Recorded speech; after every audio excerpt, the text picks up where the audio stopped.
I'm not afraid to say I like other men. And welcome to the Opie and Anthony Show. Let's do it! Let's do it, yes. I guess we have an announcement to make right off the bat. Yeah. Anthony and I are officially in vacation mode. Vacation mode. The switch has been flipped, and, man. Let me tell you something about vacation mode. Super GM Ken Stevens, who's on vacation himself. Oh, he is. He does not like when you and I get in vacation mode. Because it usually means trouble. Because we usually let our guard down and do stupid things. Something happens, we might say or do something, and it ruins our little vacation. There's always something we do right before vacation that turns out to be really, really bad. Yeah. Where we get phone calls during vacation, and then we panic for the entire vacation, and then we come back and have big meetings with the big boss. I think we've grown, though, and learned from our mistakes, Opie. Ken was like, can't you guys just take the whole week off? I'd feel better that way. No. I'm like, no, man. No. We got to be there for our listeners. For a couple of days this week. Actually, I couldn't get a flight out today. Oh, is that it? Is that why we're here? No. You got some interesting stuff planned for the 4th. I'm trying to do something a little different. I'm going to fly out to L.A. Did you get a hold of Dice? He's dodging me. Hey, Rick, you got to get Dice on the phone. He's supposed to give me a little barbecue. I like a boy, and that's that. Dice always said to me, if I ever make it out to L.A., he would have me over, and he would give me a barbecue. For a barbecue? So I've been calling him the last week going, hey, guess what? I'm coming to L.A.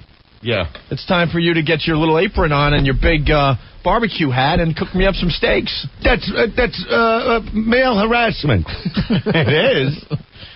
But he has not called me back. No. So I don't know if I'm going to get to do the barbecue with Dice. I would just want a report of what that's like.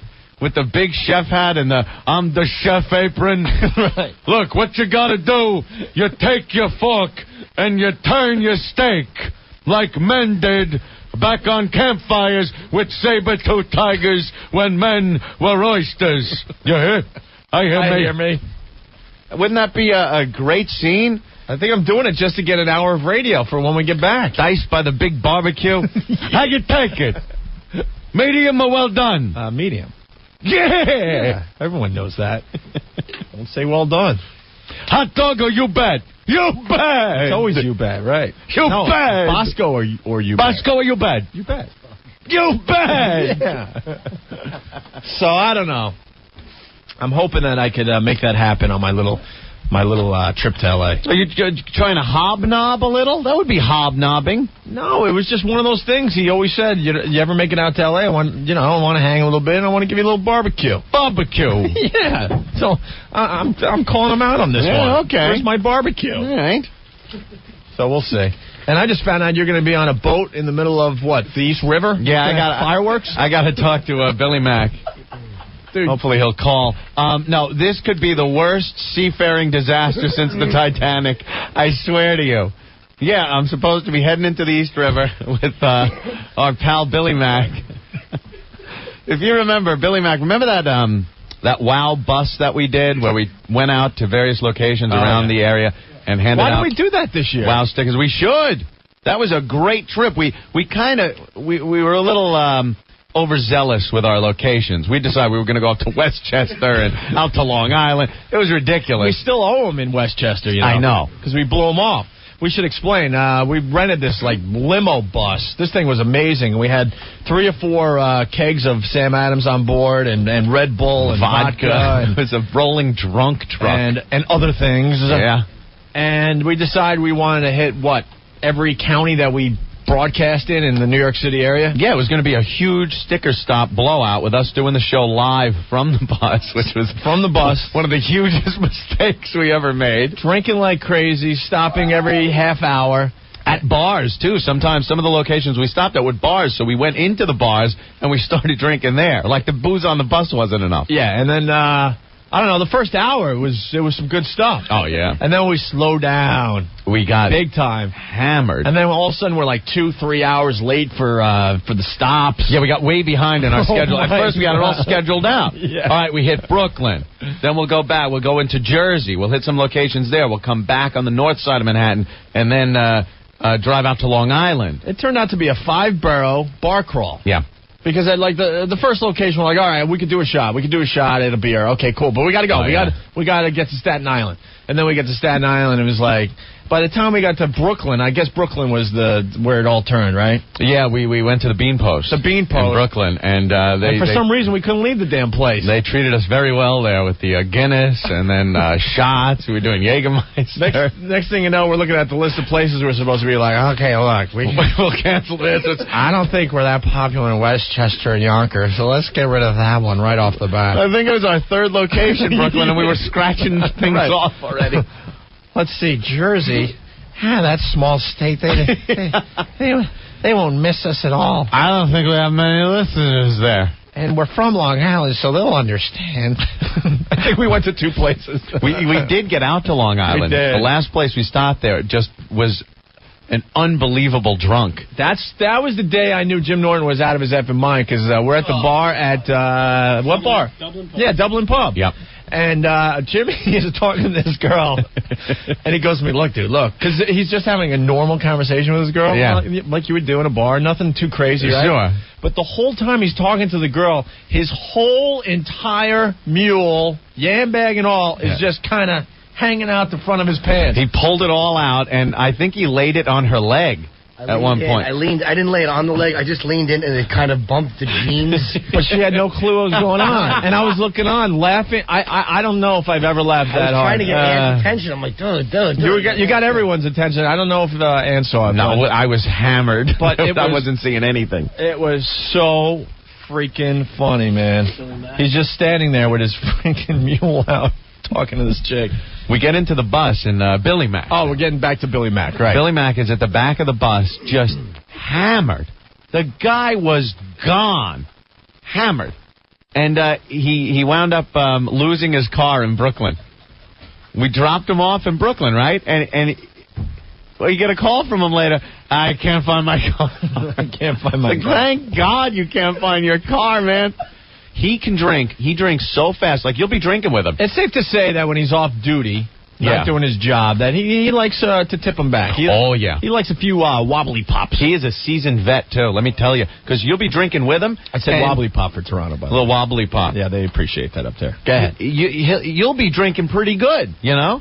And you're halfway down, and he's done, and he's one of those guys, come on, what are you doing? Come on. Get it down, pussy, what are you doing? And you're like, chug it down, another one. And he's just whoosh, whoosh, one after the other. The guy does not slow down. And this is who I'm spending my 4th of July with. On a boat. On a boat. In the East River. On a boat on the East River. I'm watching the Macy's fireworks display over in Manhattan. We're not on high alert because of the terrorists. We're on high alert because Billy Mack's on a boat in the East River drunk. Oh, Billy Mack, I can see him getting so hammered, he'll think he sees a terrorist ship and try to ram it.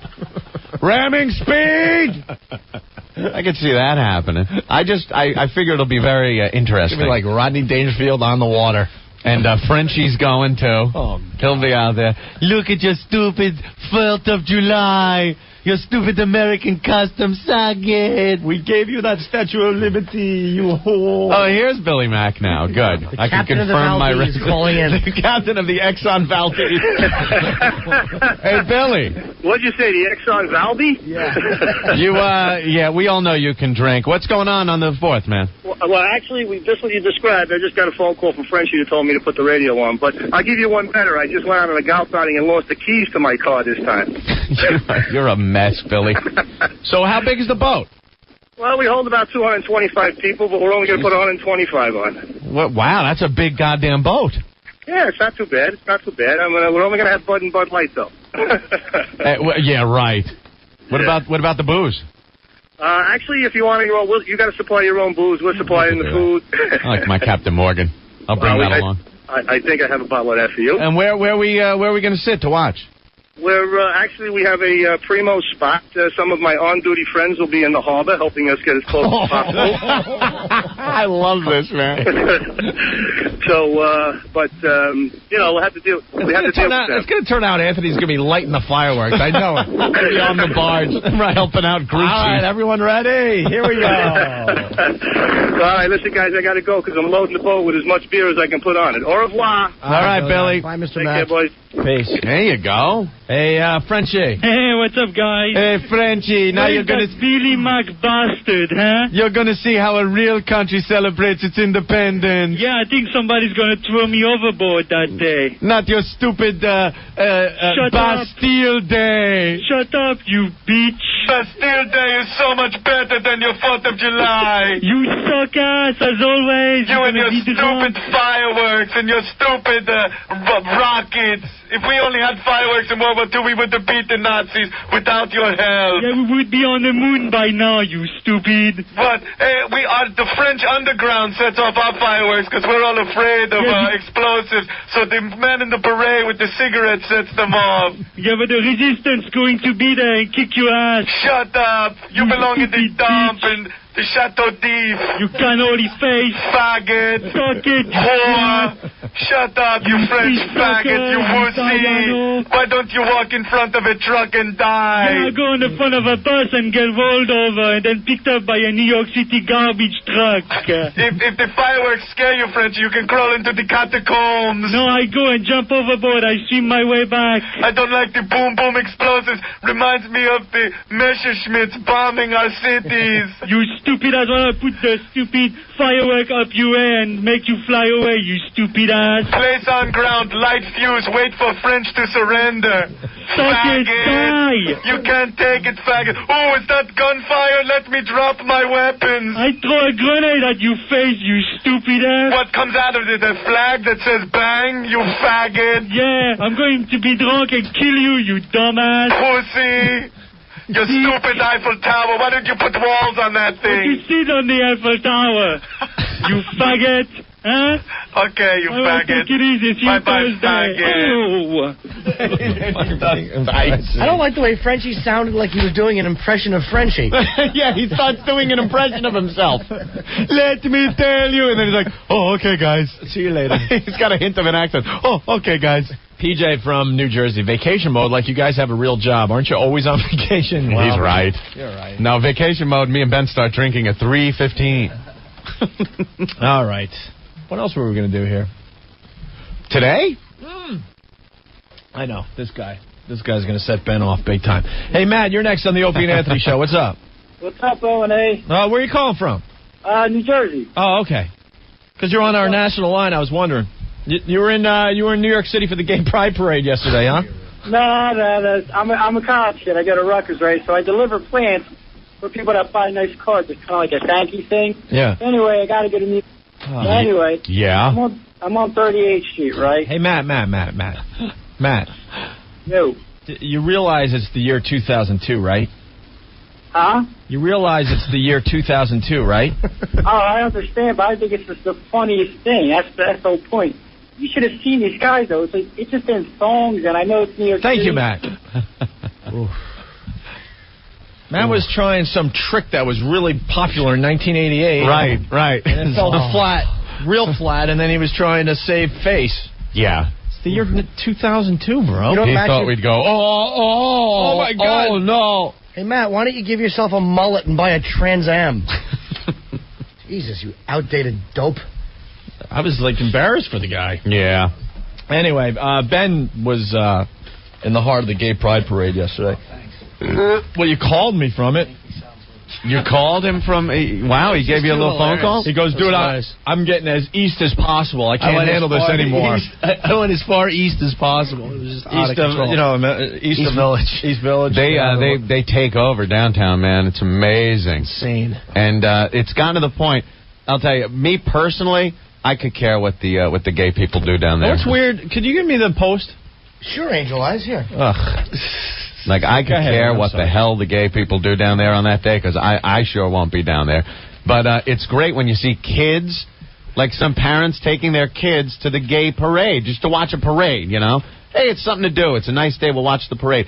And it's gotten to the point where people are so afraid to tell the gays what might be inappropriate for their parade. Remember when some people years ago would try to say, hey, you know, we don't want these guys marching down the road because they're doing this or that and it's offensive. Or they've become so afraid of being labeled homophobic that now anything goes out on the gay parade. Anything goes. And if you sit and watch this thing, you better sit, because a nice concrete barrier, a sidewalk on your buttock, might be a wise thing to do, because they are going off and just doing everything on the street. And you know how far we've come? There's a picture in the Post today. Look at that. Our mayor. Yeah, Mayor Bloomberg. It looks like he's copping a feel off of a big fat tranny. Hey, he's shaking the hand of one of the. He's shaking a hand. I couldn't see it. It looked like he was parade participants.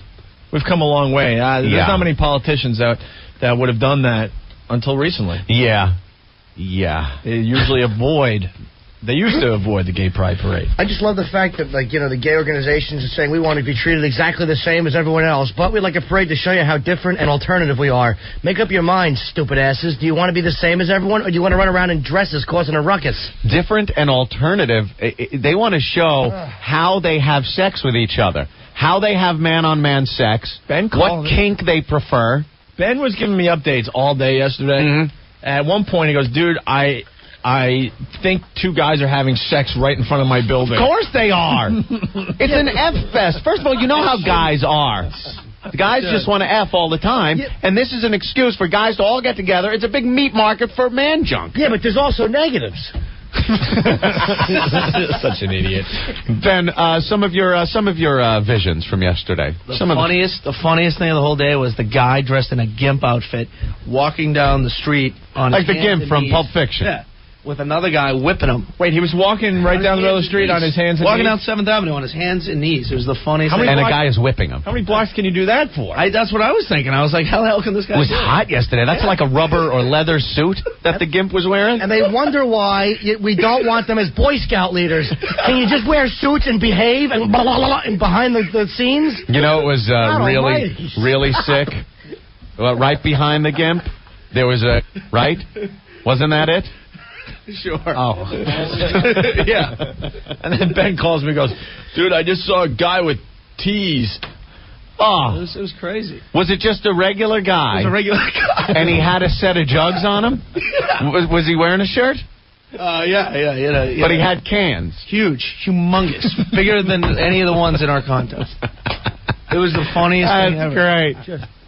That is fantastic. The gay parade. Speaking of the gimp, there was a float with a bunch of gimps, guys like handcuffed with gimp outfits on, and they're playing like house music really loud. A big rubber ball in their mouth. See, why do they have that? This is why people get annoyed at gay people. Why do you have to sexualize your parade? Irish people aren't running around with their mules hanging out. Neither are the Puerto Ricans or any. I mean, they do it in the park. The Puerto Ricans, they do it in the park. Yeah, but. You understand what I mean? People can't just be about their sexuality. They have to, like, you know, this is what we do in bed. Nobody cares. Anthony and I have said this for years. Why not a parade for guys that love menage a trois, or a parade? Absolutely. Or a parade for guys that love lesbians. Yeah. You're judged on your sexuality because they would laugh you out of this city to associate you with it. How many times do you hear gay organizations and whatnot saying we are people, we're not to be judged on a sexuality, we go to work, we do this, we do that, yet the parade is completely based on sexuality. And what they're doing in the bedroom and the alleyways and wherever the hell else they want to do in front of Ben. In front of Ben's place. I was dying. The problem is what you're saying. There was like little kids. This was way off the parade route, and there's like guys on the steps of a building, and they're just, you know, there's kids walking around. It's like, can't you guys go inside, go into a room or something? You know, just out in the open, their shirts off, everything. I was driving home Saturday, and I guess it's a whole gay weekend in the city because out on the west side by the piers, they had the big rainbow flag. And I guess they were holding weddings or something. There was a whole big thing going on. And that bicycle path that goes up the West Side Highway, the things I was seeing on that, there was this gay guy whose shorts couldn't be any shorter, where his ass cheeks are hanging out. He's got his yam bag just like crushed.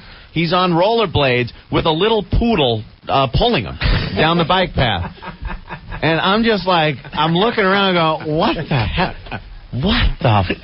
Who the? Amazing. And that was not an odd scene. You know, it was the whole bike path.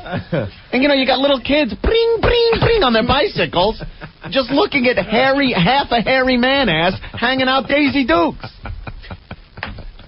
It's amazing. You get an anatomy lesson down there, man. That's a great visual with the poodle. With the little poodle, just yep, yep, pulling him along. Did the poodle have a nice new haircut? Of course. Oh, man. They take care, because I drive down there every day. On my way home, I take the West Side Highway. And every day, there's a crossing where you got to stop for the light, and it's not traffic, it's just a crosswalk that goes to the bike path. The gay crossing. It is the gay crossing, because that's all I've ever seen. And they all got the little dogs, and they are all taken care of meticulously. They are just clipped and cleaned, and they got the little bows in their hair, and that's the owner. And the dogs, they got that old gag. Gay people keep very good neighborhoods, man. You got to say they really. I guess so. Live in a gay neighborhood. I don't, but I mean, I would be comfortable living there because they really are neat. You got to have a clean street if your back is going to be on it, getting banged by another man. Apparently, they'll do it anywhere. You don't want to be dirty. Manuel. Yes. What's up?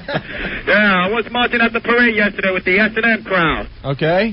Yeah, it was pretty fun. We had whips, the whole get-up and everything. Are you a gay man?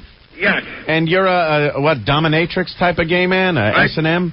I practice hardcore bondage, straight jacket, sleeve sacks, mummification, all that fun stuff.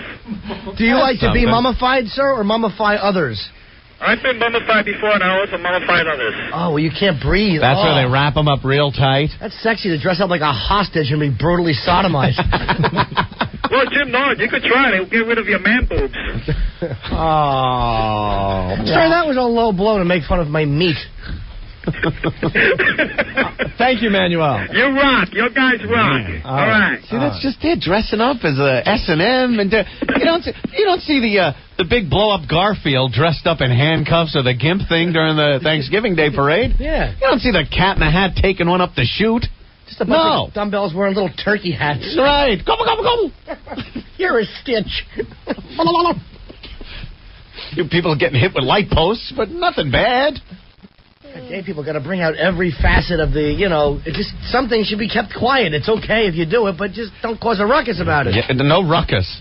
I mean, you can only have pride in something that you choose, right? And then gay people are always saying, well, being gay is not a choice, you're born with it, so make up your mind. How about, stockbrokers, gay stockbrokers walking behind the banner in their suits, Yeah. Hey, we're gay, but, we're in the system, and we're stockbrokers, and gay secretaries can go through, and whatever. But it's got to be just a rolling, filthy bed with two guys slamming on it, dressed as chicks.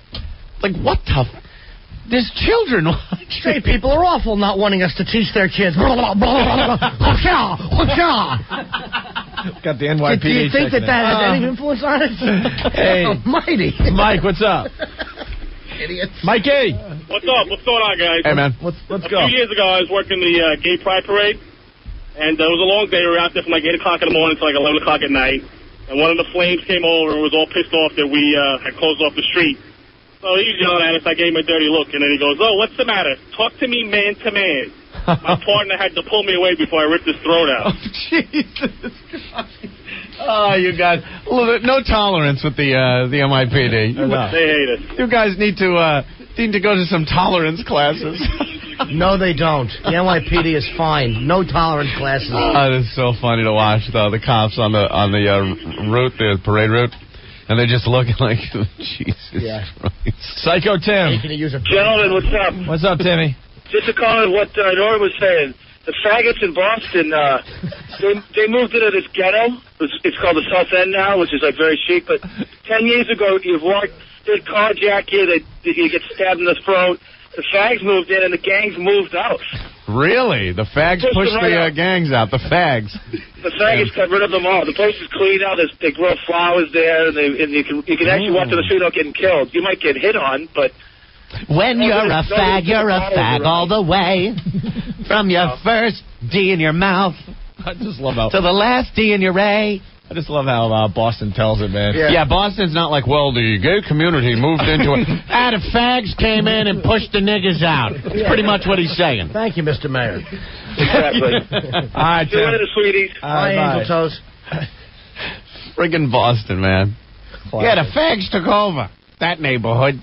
But, man, their streets look really good, man. They do. Little flower pots and all neat, and they clean up the dog poop. No graffiti, no muggings. It's great. Yeah, well, maybe you want to move in.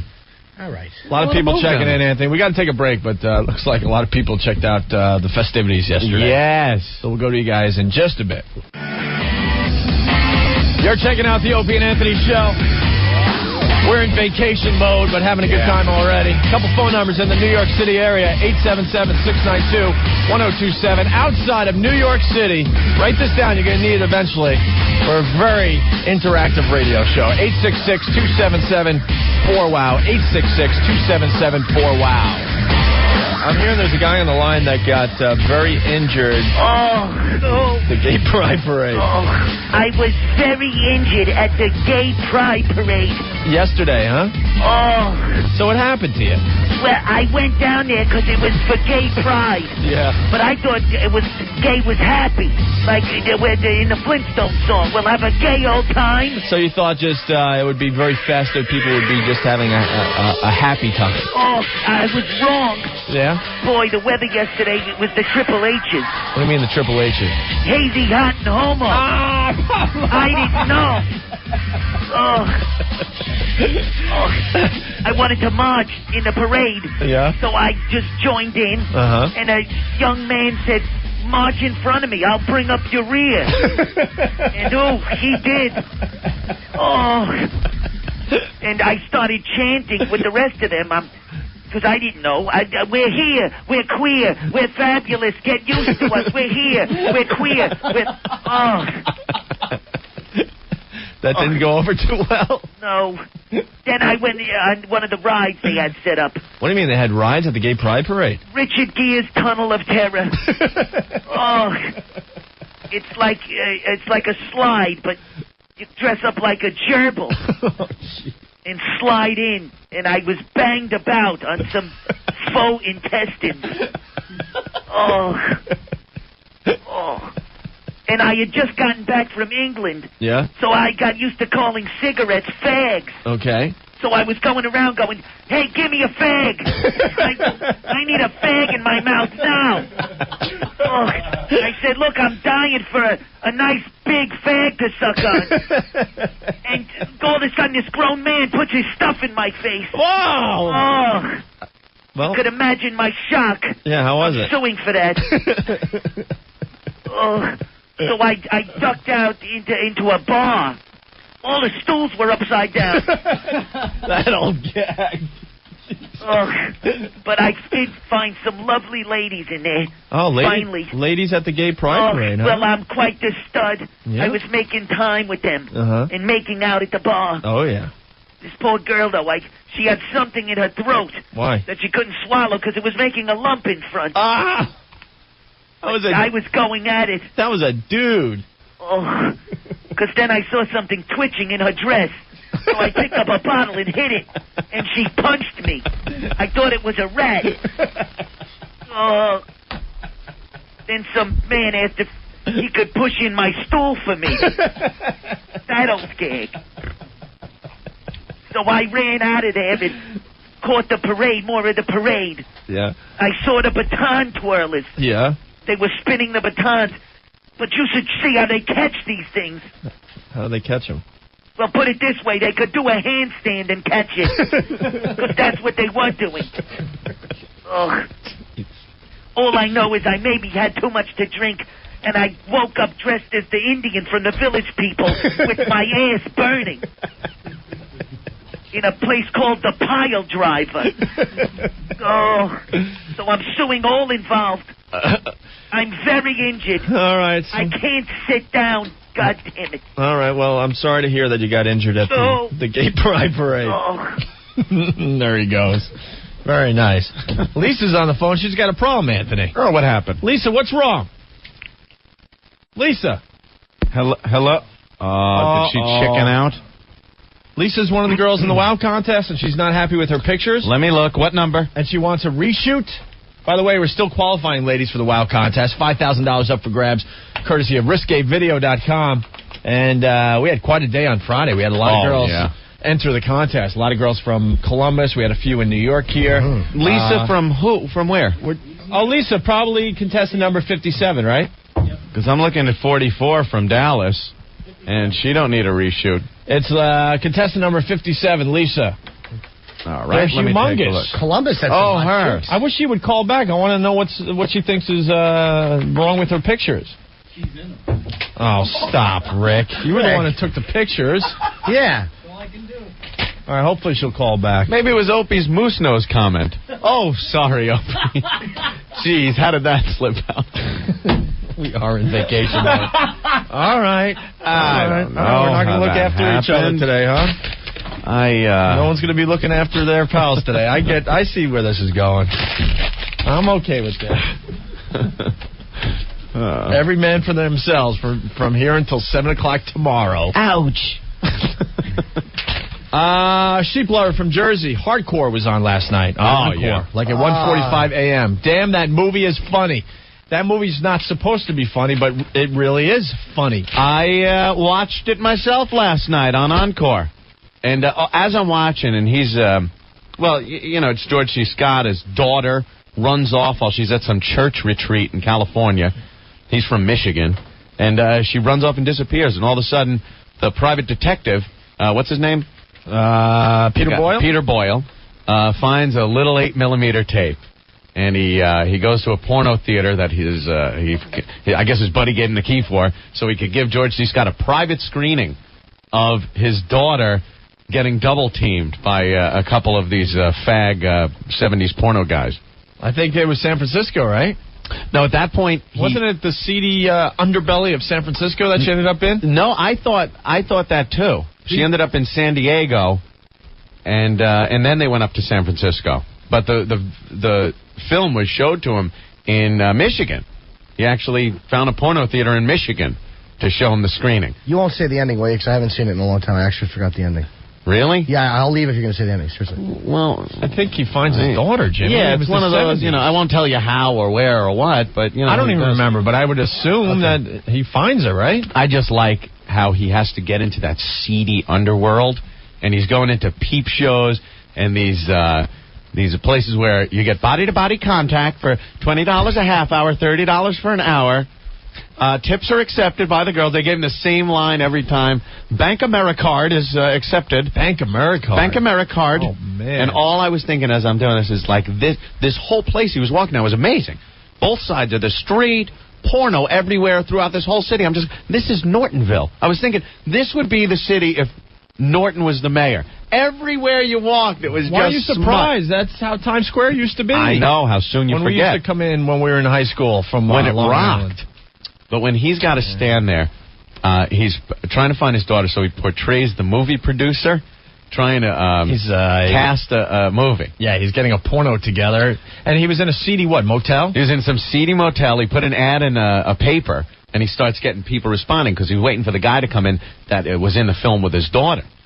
And the big black guy comes in first. It's I'm Big Dick Black. Big Dick Black comes in. And then he realizes right away that the two guys that were railing my daughter were white. So he doesn't need him. So he doesn't need Big Dick Black anymore. I'm sorry, Mr. Black. You're not our type. You don't want to hire niggas, that's all. No, it's not that. And he's got to explain to Big Dick Black. And then Big Dick Black just goes on to describe himself. Yeah. I'm 9 inches long. Yeah. I could stay all night. Yeah. Oh, you got it. Is it bleeped? Yeah. I hope so. It's radio friendly. He gets really funny with this one. And he's just got to sit there as this black guy yells at him. Lisa's pissed off. She didn't want to go on air. Hey! Lisa. It says pissed off, don't want to go on air. Then why are you calling us there? Why are women so temperamental and picky? Lisa's very pissed. She just wants to come in and do a reshoot. Oh, boy. And also, we'll just throw the new pictures up there and no one will notice. So have her do a reshoot. All right, Lisa, because you don't want to talk to us on air, just come down and we'll reshoot you, right. Okay? My junk has to be in the reshoot, though. All right, Anthony, here's the whole line. I'm Dick Black. You're doing a porno movie, right? Right. Then I'm the man for you. Well, I'm glad to meet you, Mr. Black, but I'm afraid you're not exactly the type we're looking for. You mean because I'm black? No, you're just not the type. What do you mean, not the type? Man, don't you know who I am? I'm Big Dick Black. I've done more porno movies than you ever saw. I've worked with Harry Reams, Johnny Wise. Not the type. I can 10 times a day. I can keep it hard for 2 hours at a time. I'm a woman's dream. I got a hung on me 9 inches long. I'm sorry, Mr. Black. I'm sure you're very good, but at the moment, I just don't have anything for you. If something comes up, I'll be happy to give you a call. You don't want to hire any niggas, that's all. I knew this was a scam. This is bull. And there goes Big Dick Black. And he walks out all angry. It's so great when you watch those movies, though, and a clip from this show pops up, because I just sit there laughing. Oh, that's from the show. Yeah, he used to be one of the cops on Sanford and Son. Just to hear a guy telling Patton the size of his mule is really funny. Well, not only telling, another guy came in, this real gay guy, this blonde gay guy.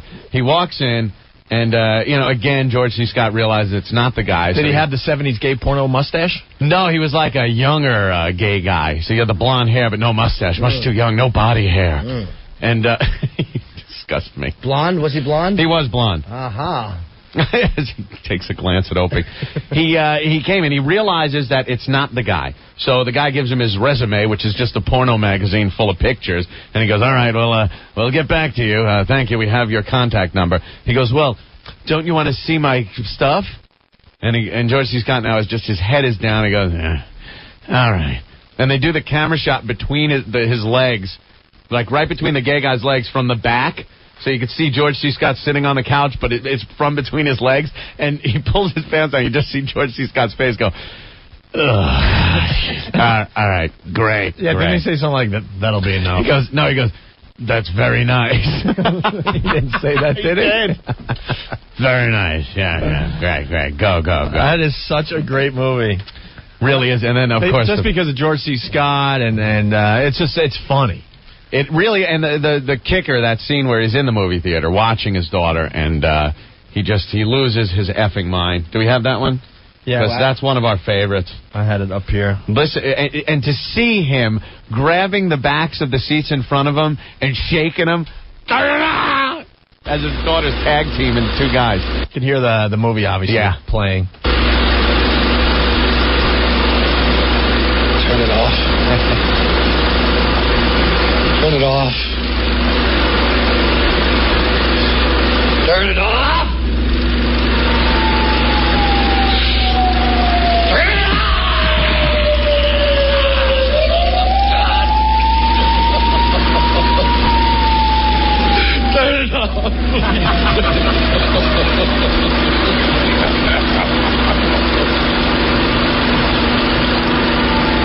You really feel for the guy. It was so sick, man. When the movie starts out, it's his daughter, and he sees her sitting on a bed, and she's got her clothes on, and he looks like, oh, my God, that's her. That's definitely her, yeah. And where's this going? Because he don't know. He's a religious guy. He's a Bible thumper, man. He hasn't seen stuff like this. Then this really gay-looking guy walks over to her and takes her shirt off. And her little boobies are there, because she's supposed to be underage, but I guess they just got a 21-year-old girl that kind of looked very young. And they pull the shirt off, and then he looks like, oh no. They get her on all fours, and she starts, doing to the guy in front of her while she's on all fours. And his face just, goes blank. And then the worst part, that's when he started saying, turn it off. You see the other guy behind her pull the panties down, and there's her bare ass, and he starts going to town, and that's where he lost his mind. Turn it off! I didn't mind watching the Hummer, though.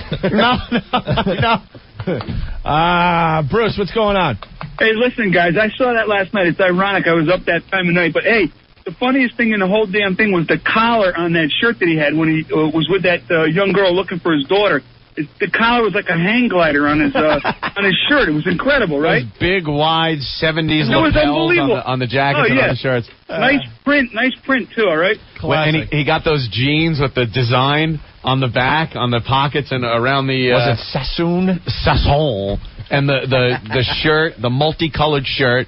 And then he put that wig on and the big 70s porno mustache. I'm casting a pornographic movie. If you ever get the chance, it's being run on Encore. Check it out. All right, we're going to step aside, Anthony. Coming up next, we got 2 great stories. A Sucks to Be You and a unlucky lottery. Mm-hmm. You're not going to believe this. So Yeah, you want to go to awful. the FU line, see what's going on today? Sure. All right, we'll do that, and we'll be back. Thanks for calling, and here's the Opie and Anthony FU line. This here goes out to Danielle, you whore. That's right, you're a whore. I was with you for 5 years. I dealt with your bull, your ups, your downs, your bipolar, your OCD. I bought you.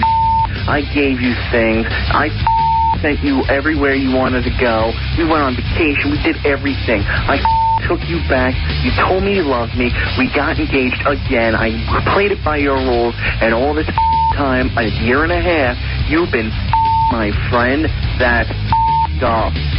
You guy. I hope you guys live a wonderful, happy life together, you two bastard whores. Go yourself, you ass clown mother. End of messages. Yeah, you're checking out the Opie and Anthony show. Phones are very light today. I think everybody's in vacation mode. There's not as many people in Manhattan, that's for sure. No. I think the fags chased him out, just like up in Boston. I think this is the week where everyone just says, screw it. Well Hung is saying, hint to Rick when he takes pictures of the WOW contest girls. Long hair, which goes behind the body, should not be allowed to fall behind the armpits. I've seen a couple of these where the girls have their arms up, they got long hair, and it looks like they have armpit hair.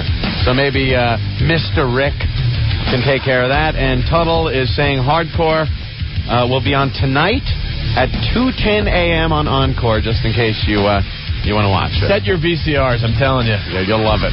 It's worth it for a little chuckle. Mm-hmm. All right. We got an unlucky lottery story, a sucks to be you story, but first, Wheelchair Fred wants to say hi. Freddie! Wow, he wins both of those. Hi, Devosa.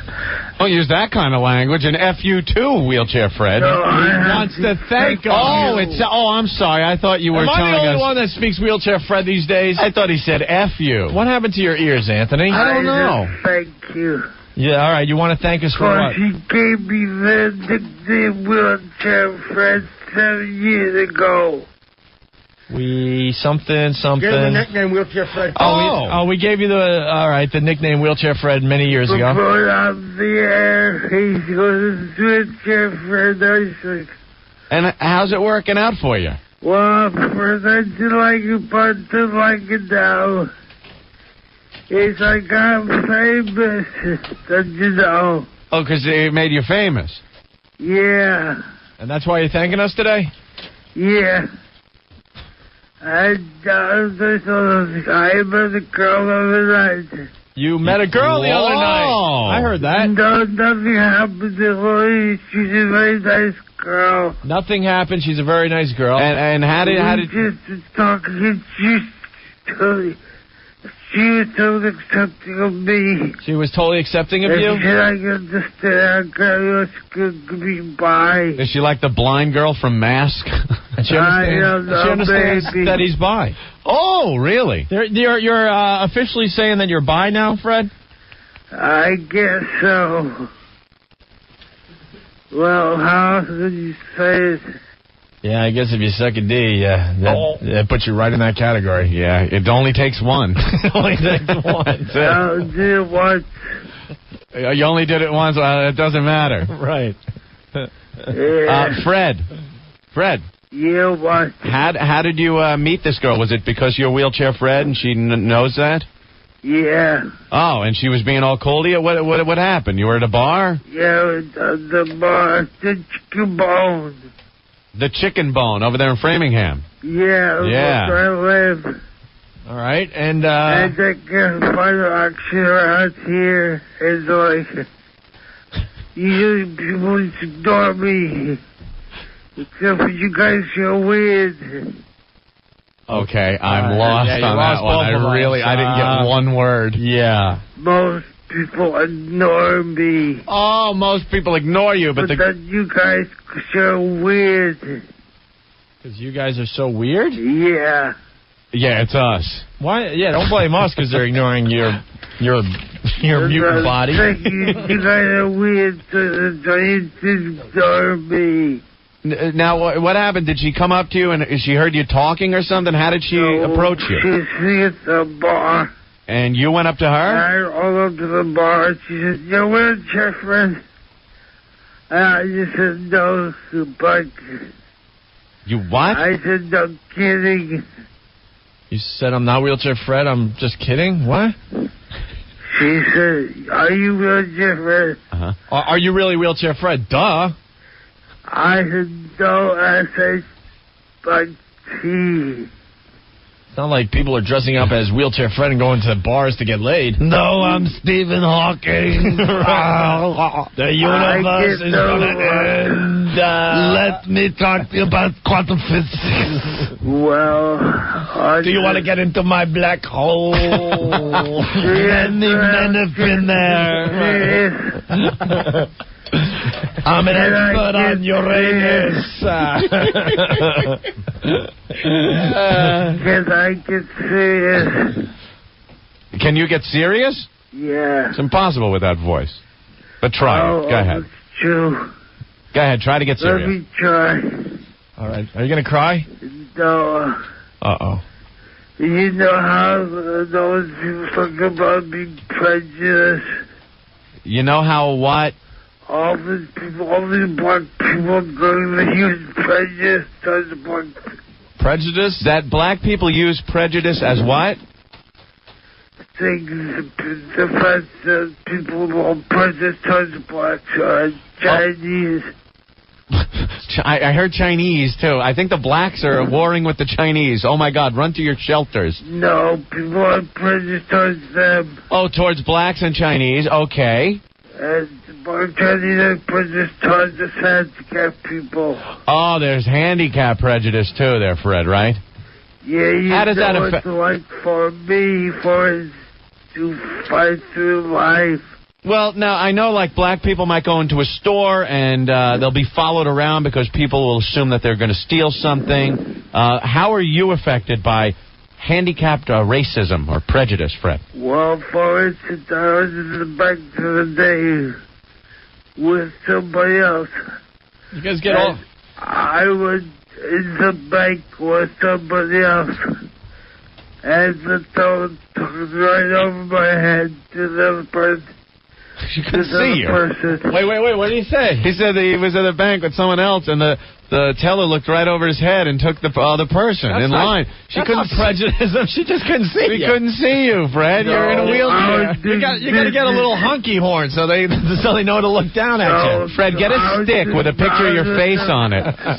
Fred, get a stick, put your face on it, and then you could raise it up to eye level with her and make a little string so the mouth can move and go, "Hello, this is wheelchair Fred. I'm down here. I'm down here." Or a big stick with an arrow. Like my boyfriend, I want to make a deposit. Please. In the bank of my butt. Just don't take the money and throw it on her back. Yeah, that's my front. I will be making a withdrawal. Now, Fred, that's not racist. Because talk like this. Yeah, everyone thinks he's retarded because he talks like that, but you're not retarded. Not at all. No. Man, what a hell he is in. What an effing hell he is in. People think he's retarded. You know, when we go up to Boston later on this summer, I think we got to do wheelchair Fred Cribs. Got to see how he lives. Oh, yeah. That I want to see. All right, what else, Fred? You come to Boston, you're going to broadcast from BCN show. We're going to be broadcasting from the Sam Adams Brewery later on this summer. Hey. You got to invite me to go down there. We'll invite you there, no problem. Of course. I'll raise hell down there. I guarantee that. All right, well, Fred, I think we're going to let you go. Okay, thank you. Hey, Fred, real quick, did you get the girl's number? No, she wasn't my type of girl. She had short hair. She's not your type of girl. She's got short hair. Yet you... I'm too goddamn picky. Oh, that's smart. Wait a minute. Wait. Hey, Fred, you had a guy, do you? You had a man, do you? Because you can't get girls, but you're being picky with the girls? Yeah. Fred, she's got the right part. Go for it. Fred, I think you're gay. too. I think you're totally gay. If you had a girl, but her hair wasn't to your liking, so you didn't pursue it, yet you bent over for a man. Well, I just want to think of it. I beat her again. What? I just want to ruin things with her. I may beat her up again. Oh, he doesn't want to ruin things. He might meet up with her again. Yeah, I'll be there. Hold on. You know what? Because he's a guy just like all of us. Fred, what was the problem with this girl? Basically, she has really short hair. Oh, you didn't like her very short hair? It was my mother. She reminded you of your mother. Yeah, my mother has short hair. Well, just put a wig on her. Yeah, don't worry about it, reminding it. Like I said, you bent over and another man did you. Yeah. Perhaps you should set your sights a little lower as far as girls go. Yeah, why don't you get back to batting for the for the other side there, and then you can work. You start with the girl with the short hair, and then maybe you get someone a little better next time. Maybe I will. Give me a chance. All right. I'll be back to chicken ball in 2 weeks. He'll what? Oh, he'll be back at the bar at the Chicken Bone in 2 weeks. In 3 weeks. It takes that long for him to get there, so he's leaving now, and he'll be there in 2 weeks. Fred, why does it take you so long to get back to the bar? Because I got things to do. What do you have to do? I'm going to see Rush next week, 2 weeks. He's going to see Rush in 2 weeks. On the 14th, and then I go to the Hampshire next day. You know, Wheelchair Fred, if I was in your position, I'd be at the bar every night. Yeah. Oh, I can't drink, though. You get sick, though? No, I'm on my medication, no booze with pills. Whoa, what kind of medication? This guy's a classic, by the way. When we hold on, Fred, hold on. When we used to live in Massachusetts and stuff, if he didn't get a ride, he would just wheel down Route 9 on his wheelchair. Oh, yeah. After drinking all night, Ben. The guy was a classic. And those scumbags up there, no one would pick him up. No. And he's just in a wheelchair in the middle of the night, just wheeling along. He would use whatever cash. He would use whatever cash he had to get to an event. He'd take a cab to the place, but have no money left over. We'd give him drinks and everything, and then he'd try to get a ride home.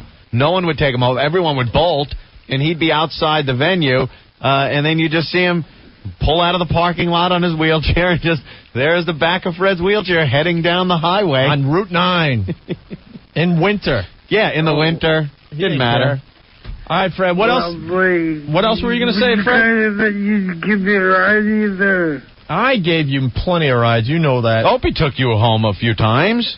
Yeah, no, but and then he'd hit me up for money every time, too. And the VCR. And back then, we were making no money. I'm like, Fred, look, I'm not doing much better than you. Did you ever pull him out of his chair when you got him home and throw him over the bed open?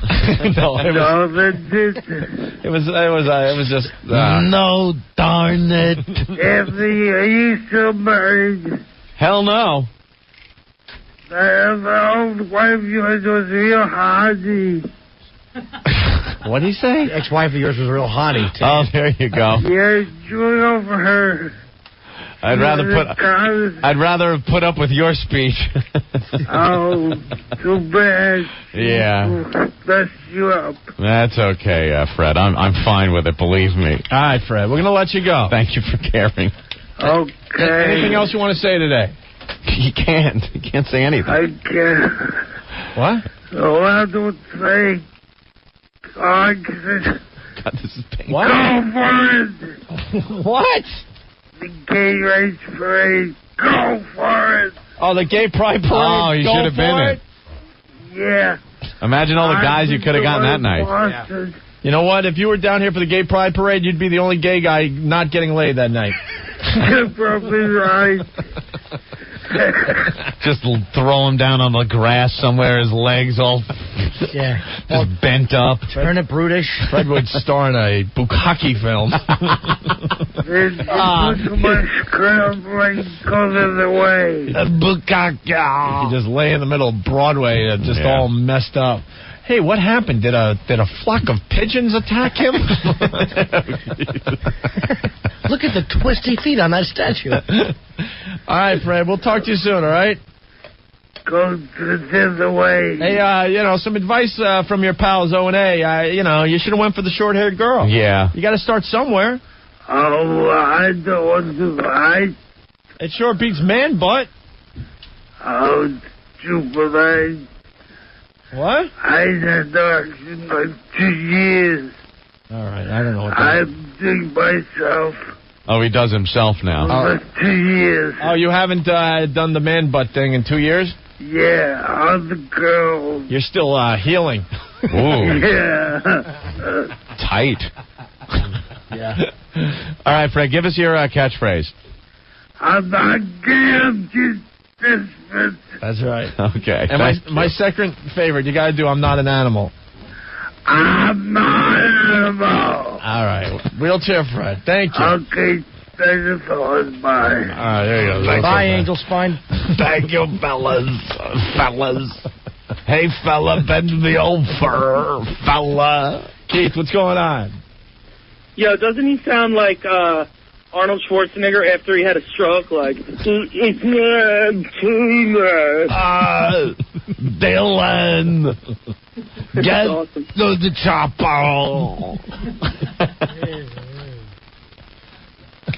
Oh, God. Look at Jesse on line one. What? He's got a valid point. Let's go to Jesse, yeah. What's up, man? It's Duffy, but either way. Oh. Yo, Anthony, you just got pity for your divorce from a guy who can't walk or speak. Yeah, I know. How sad is that? Yo, man, I'm never getting married. Screw that, yo. All right, Jesse. Peace. Hey, brings up a valid point. let's go to Mark. What's up, Mark? Mark. Hey, what's up, guys? Hey, man. Hey, it's nice to be back up here in Boston hearing you guys. Oh, thanks, Mark. Hey, listen, I went to a CD signing for you guys up at Tower Records, right? Yeah. For that Demented World. Yeah. Yep. Go through, I'm waiting, and you guys signing stuff. So, again, I'm like, all right, she's saying. You're breaking up. Your You're phone breaking up. blows. I know what he's going to say. We invited Wheelchair Fred to one of our CD signings. He held up the line for hours because no one had the balls to tell the guy, look, why don't you just like kind of nod at the listeners? It took him like 5 minutes per autograph. Oh, yeah.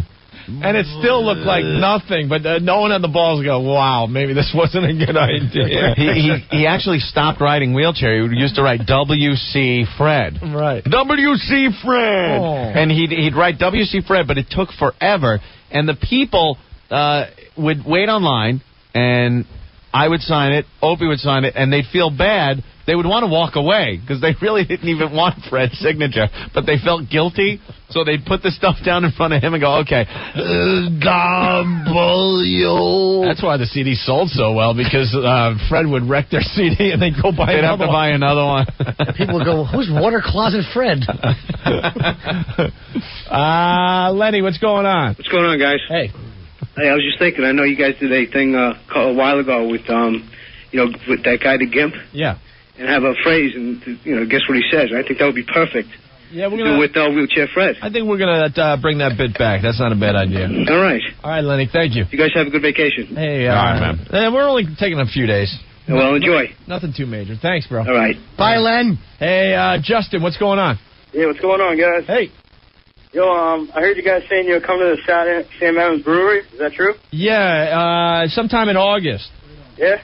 Yeah, what happens is about, 30 or 40 radio stations are there, and we're all broadcasting at the same time. It's going to be a lot of fun. Last time we did this, we almost got in a fight. We made Darva Conger cry. We got other radio stations high when they thought they were smoking some of that hookah or whatever it's called. The hookah, yeah. Jim Cook brings out a hookah. Yo, we got to bring some of the law girls down there, too. It was. Contest. We took over the whole brewery. I mean, like I said, it was for like 30 radio stations, but I mean, we took over the whole place. Wasn't that when Psycho Mark was with us? Oh yeah. Yeah, he was the one that had the weed. He got fired that day. Oh, it was that day we finally got the phone call that said he was fired. Phone call. He got fired long distance. Yeah, long distance. Is the Surly truck driver going to be there too? Yeah, I think so, unless it's August 10th, because I'm doing Red Bank, New Jersey, Count Basie Theater. Oh, my God. Dude, you got to stop by there anyway. Come on. I hope they let everyone in there. I don't know how they're working this year, Justin, so you'll have to wait for details, okay? Dude, I'm going to camp out. I don't care. Whatever it takes, man. All right, cool. We'll see you up there. All right, later. All right, baby girl. We got to start the Sex for Sam 3 because that's how we, get people to come with us to Boston for the 2-3 day trip. Right. We'll have details on that after the 4th of July holiday, all right? Opie, we have what I would consider a real contender here on the WOW contest. They just put Dewey up. Dewey? Dewey's a dude. No, Dewey is number 60. It's a decimal but system. look at the cans.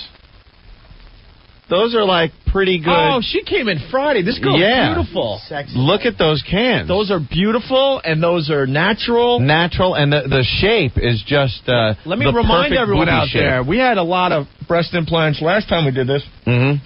And the girl that won it had maybe full B's, Kat. Yeah. She had very natural full B's, and she won the whole damn thing. Yeah. So, yeah, I agree with you. That girl's, wow, she's solid, and her pictures came out really nice. Girl has look at that one, big teardrop. the last picture in the group. It's like that perfect shape that you want a booby. They slope so nicely. They're heavy. The top should look like a little ski slope from the side, a profile view, and then the bottom should be that lovely rounded shape. That's where all the meat should be. Right. With the knee P area. Oh, yeah. Just above the equator line. That is so hot. Yeah, she's beautiful. They're like teardrops, Anthony. Great job. They call them teardrop boobs, right? Aren't they nice? Dewey is the latest contestant in the WOW contest. Contestant number 60 is up on opieandanthony.com. Ladies, you could still qualify. All the details are on opieandanthony.com. We got $5,000 up for grabs. And I asked Ethel and the gang around here, we want to sweeten the pot a little bit. Sweeten the pot. We want to get more stuff involved for the grand prize winner. Are they working on that? I don't know. We'll see. Yeah, you put another little thing in that prize, Something. and the girls will come out of the woodwork. A little something. So, yes. opieandanthony.com as we continue qualifying for at least another 4 months. Terrible with it.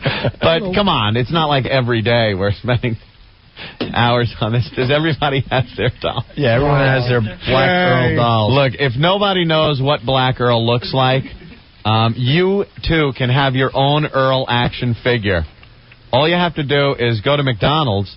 They're giving away the Happy Meals that you buy at McDonald's. They're giving away from Lilo and Stitch, the cartoon, action figures. And today, I don't know what this character's called. Does anybody know who this character from the movie Lilo and Stitch is? It's a black gentleman dressed in black, and it is Earl. Yeah, because it has the sunglasses that Earl always wears. It's Earl's face, Earl's shaved head. It's Earl. I mean, I think the people that made this doll, or the character in the movie, looked at the website, saw Earl, and thought it would be a good joke. There are about 15 of these things around the studio right now. We all have our own Earl doll. When the girl, one of our interns came back with one of the Happy Meals, and we saw one of these things, everybody just went, go back. We're handing her money, and she came back with like 20 of these things. And we all have our own Earl doll, and Earl is just going to be so happy that all of us have these things. Ladies and gentlemen, own your own Earl, just like before the Civil War. You idiots. Look at his head moves, too. He goes, I don't know. I'm doing the public file.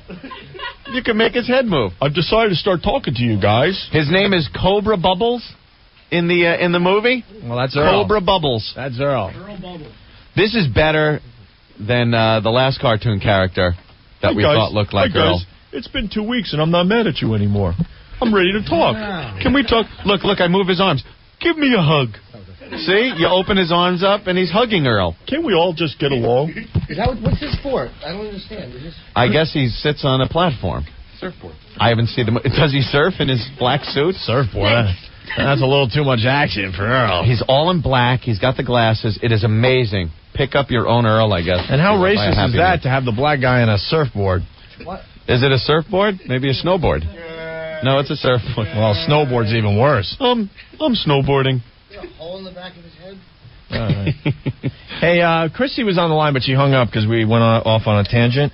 The Cleveland girls still wondering how they could get in on the WOW contest.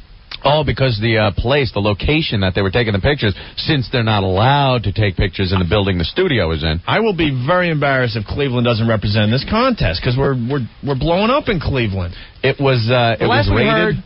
Well, last we heard, they decided to get all the girls to come down to some kind of strip club in Cleveland, and the day they were supposed to get pictures of girls, the place got raided. Yes. Yeah, it got raided, and that's the last we've heard. And there's plenty of girls. They're calling from time to time. They want in on the contest, and they want to know what Cleveland is doing for them. Yeah.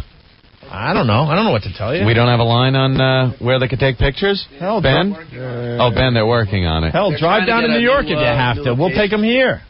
How annoying that stupid person in the Cleveland won't allow them to take pictures in the building. All right, I got to go blow some more air, so. Are you gassing all day? Oh, my God. Just drop him in the studio. Who cares?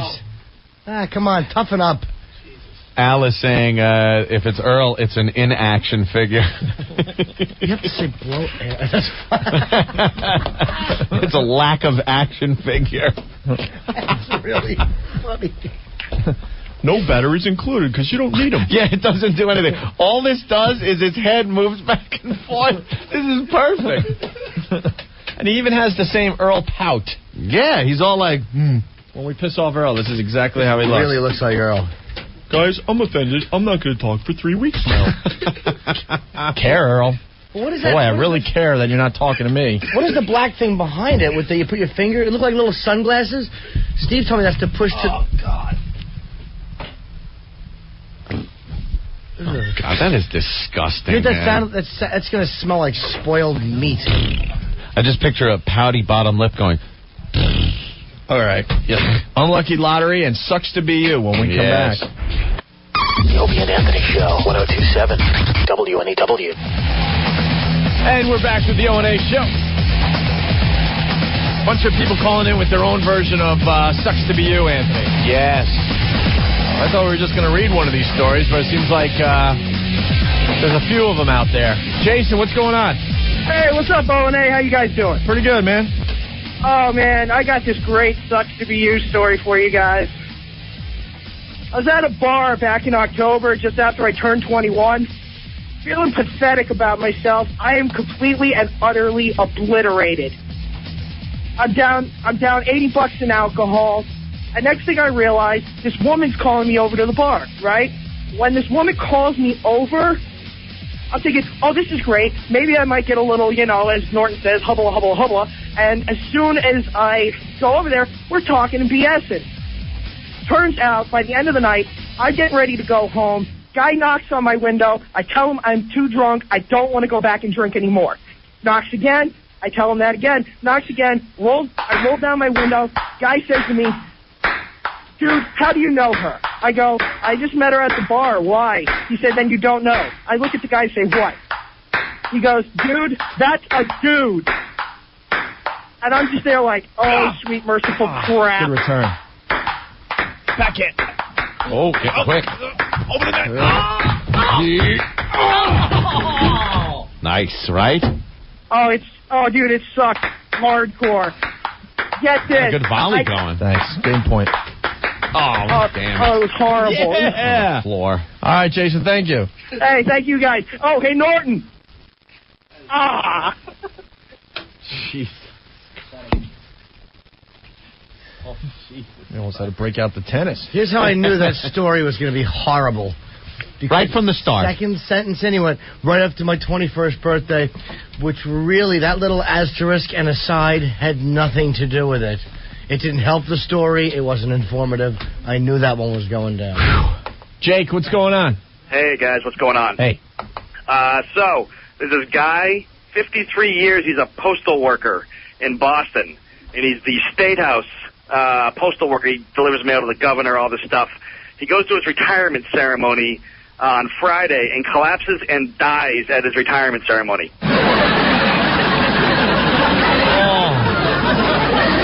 Hey, that's great. After working 53 years. Yep.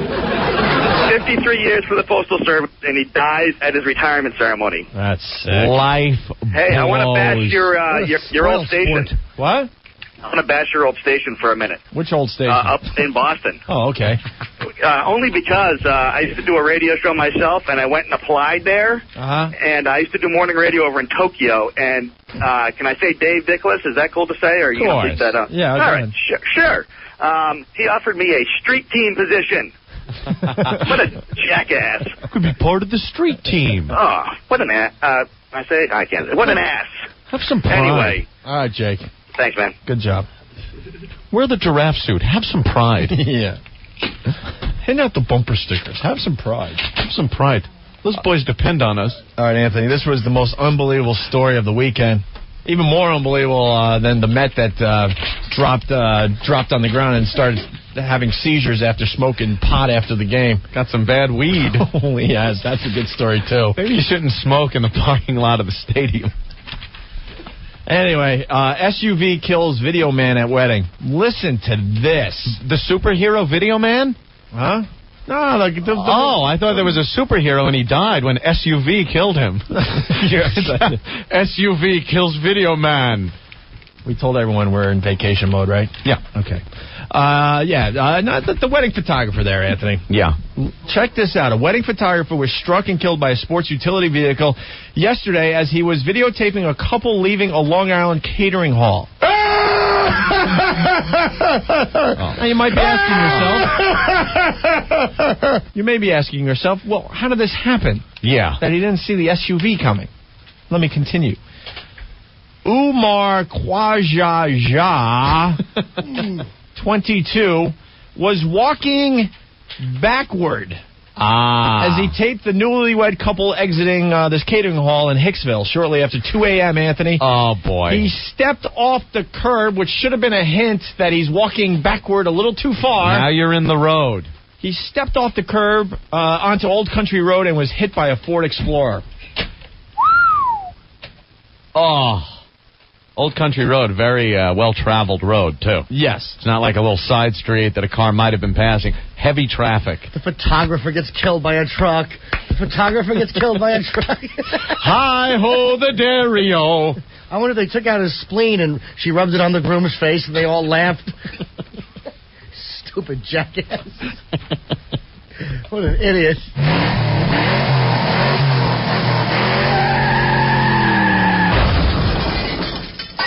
And it goes on to say this was a joyous occasion that turned to tragedy. I think it was a boring occasion that turned interesting. First of all, it's 2 a.m, stupid. How do you not see the headlight? I can see if it was 2 p.m. How does that happen at 2 a.m? Wow, yeah, look at that, 2 a.m. So it's after the reception. Yeah. At the catering hall, and they're all stepping out, probably leaving, the bride and groom a little sauced themselves. Yeah. You know how those weddings go. And getting that exit shot out of the catering hall, ready to get into their car and go off to their honeymoon.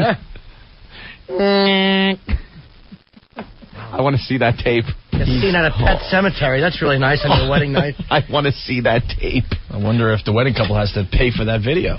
They're probably all pissed off that they don't get their video. Here's where it gets all jittery. Yeah, here's the part where the photographer got hit by that Explorer. Yeah, this might be a little uncomfortable to watch, Mom. You're watching the dumb couple, and all of a sudden you're looking up in the air at a tree in the sky, because, you know. The camera had to fly, yeah. Tilted, and you see paramedics. That's hilarious. Good. After tolerating that boring chicken dance and everybody doing the, hey, I'm feeling hot.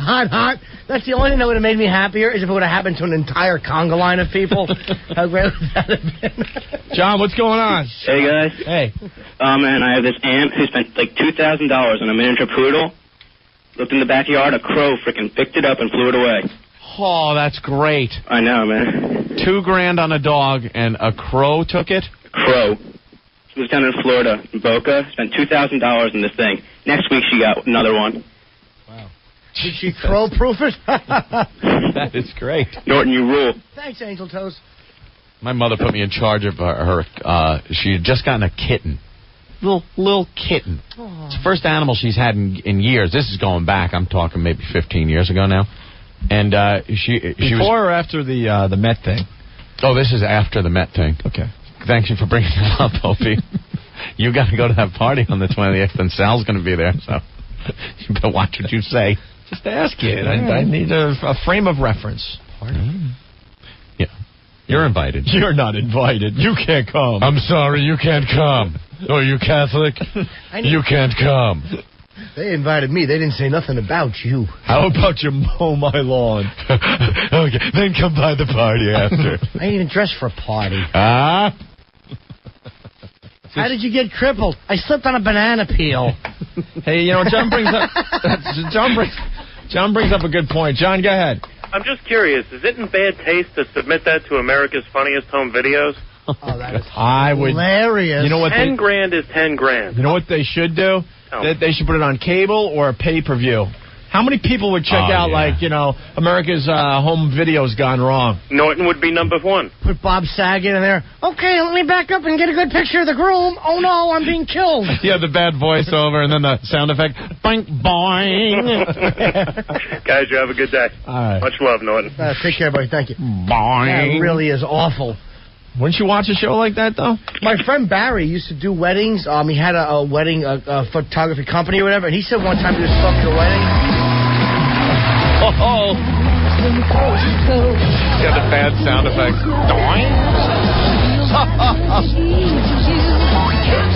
We have the worst copy of that song. Wedding tragedy. Go ahead. No, I don't want to tell it. No, he was filming a wedding one time, and he said that the groom and the best man got into a fist fight in the church. Oh, that's great. During the ceremony. On videotape? Yeah, I don't know if they have. I'm sure they did, but that's what they did. And he said, I remember him telling me, so it was great.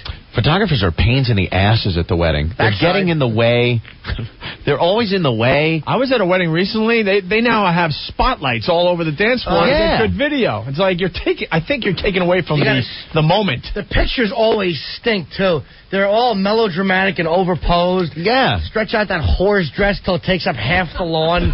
That's nice. You married a grandiose C with a big dress. And I was laughing because we've talked about this at our show. Yeah. I was at this wedding and all the bridesmaids, they had their really sexy, dresses. They're starting to figure that out, by the way. Are they? I think so. Not the ridiculous bridesmaid Where dresses? You almost could wear it again, the dresses, right? But once again, there was that one fat girl, and she just didn't look quite the way the rest of them did. And then they're friends, so you can't tell them not to be in it, but it does ruin the picture because that's the one that stands out. And there's always the hot line of chicks, and you're like, wow, they look really good. It was hot. Yeah. And then a fatty with a shawl to cover up. And none of the other girls had the shawl, but the shawl matched the print of the dress. Like, You know why she likes her? Because she's a good listener. She's the fat confidant who needs to feel important, so she'll just sit there with her big Dumbo ears open. The worst thing is they're all in the same dress. And why are you... So you're looking at the hot girl with the nice body and everything, and then in that same large-sized dress is the fat girl. Yeah. Whoa. You got to invite the C blocker to your own wedding. She's C blocked to your whole goddamn life. You might as well invite her to the big day. And the wedding videos are always just awful. Like mine, and most of them, they turn out when you consider the 50% divorce rate in this country, half those videos are now like just a heinous horror movie for a lot of people. They just don't want to see it anymore. I videotaped my brother's wedding, and you know how that whole marriage turned out. Lawsuits, felonious assaults, charges. It was great. But we were all at that wedding knowing it wasn't going to last. Oh, I know. We were all whispering. Everybody. Oh, you don't even have to. You're right. Like, oh, Jesus Christ, what a horror show this is. So then when this will last. Look at him. He's already checking out the other girls at the wedding hall. I was the best man, and somebody else was videotaping my brother's wedding, and they swing the camera around, and when they said, is there anybody that wants to speak now or forever hold their peace, if, they should not be married or something, whatever the hell that line is, the camera was on me, and my brother said I looked right into the camera and just gave the people's eyebrow real slow. Like my eyebrow just went up like, I wish I could talk. Oh, I wish. And my brother made the same face on my video. Now those are just like horror shows. I'd rather put in Night of the Living Dead. But you were like married in a basement somewhere. A basement? No, I got married at a Justice of the Peace. That I was so hoping turned out to be a fraud, and I wasn't really married. In his living room or something. Yeah, because that's what he did. You went there. I didn't want a big to-do. And then we videotaped that, and the reception was held at the bar my mother worked at. She was the inn over there in Comac. It's now a booby bar. It's now a topless. My reception is held in a topless joint. It is. Come it's on. the Carousel East. Now out on Long Island. That's where you were? Yeah, it used to be called the Inn at the Crossroads, and it was a local bar. A lot of businessmen and stuff, and they turned Isn't it that into near the the Comac Carousel Motor East. Yeah, right down the road. Near Benny's office? Yep, right where Jericho and Vet split. I got and it. that's exactly where it was, and that was where I had my reception. There is a line between not too big a to-do and reception and strip club. Well, I know. Somewhere in the middle you could have figured And out. then after we left there, I think it was the day of the Preakness. Is that when May 19th is, Opie? If I remember the date? I think so. We went to the OTB and bet on some horses. I'm really happy you made it in this. Isn't that awful? You're an ass. I know. What was I thinking? I shouldn't have gone through with it at all. Anyway, Probably for getting killed is more romantic than going to do that. See how much I wanted it to just be a regular day? I didn't even want to... See, I didn't want to be married. I just wanted that, hey, no, this is a normal day. I'm going to the strip club, and I'm going to OTB. Speaking of weddings, yeah, Ben came up with a pretty good idea. Mm-hmm. I don't know if anyone will send their tapes in, but he was thinking that people should send in tapes of the best man speeches. Wow, that is good. Because they are always awful. They're usually just a cluster F, train wreck. I consider myself pretty good at those. I gave it at my brother's wedding. I gave it at Joe Curry's wedding. Another wedding, I gave the best man speech at. And at Joe Curry's wedding, the DJ, you know, they have the DJ, hey, now we're ready for the toast. Let's get the best man up here. He hands me the microphone and goes, try to keep it a little bit away from your face so we get the best sound. I'm like, Jesus, you tool. From the microphone every day, you asswipe. He didn't know. He didn't know, I know, but it was like, don't worry about it. Dude, there, did Sparky. Did you hear about the one where the guy put the picture of the chick having sex under all the plates? My brother's cousin was at that wedding. So people believe that. If you want to send in a videotape of a bad best man speech. Oh, God, that maybe is great. Just bad audio from a wedding. A bad scene. One of those scene. bad... You know when the video photographer comes up to you and goes, would you like to say a little something to the bride and groom? And everyone's hammered, and sometimes they say very inappropriate things. Those parts, always classic. They put the camera right in your face, and it's like, I don't know what to say. I effed her. She sucked in. I hope she's better now. Very inappropriate. It could be fun if there's a little history. You know, maybe something crazy happened to that couple, and you're on video wishing them the best. Good idea. Look at that, Ben. We'll run with it. We'll see what happens. Yeah, but we come up with this stuff, and no one sends in tapes. Because we have this other great bit that it still hasn't happened. We want videotape of women giving birth. And, all the crazy stuff they say while they're giving birth to their husbands. That's a good one, too. Like, say you're but watching... no one has ever sent a tape. The screaming and yelling, you son of a bitch. Yeah. I hate you. Husband fainting. Well, we try to get people to send in tapes for that. Yeah, no one sent them in. Maybe because we don't have something where it's got the address to send it and we play it ad nauseum. You know what I mean? You got to really push that stuff. I know. Radio 101, Opie. I understand. A lot of people listen with no ears. Well, maybe we could put a little boxy thing up on opieandanthony.com. A boxy thing. Looking for bad video from weddings and bad video from the maternity ward there. Look at us on the air figuring out what we should do for our show. Like today's gonna be different? I know. We're too busy installing your 1972 freaking computer monitor instead of show prepping today. What the F? My monitor blew up. Anthony's computer monitor blew today. So Scott Colombo, in a pinch because, God forbid, Anthony goes a day without going online, he brings in this monitor. Am I exaggerating if I tell you it's 5 feet deep? Yeah, it's really deep. It's right at the end of my desk, and it hits the wall. And I have a pretty wide desk. It hits the back wall. This thing, we should get a picture for the website.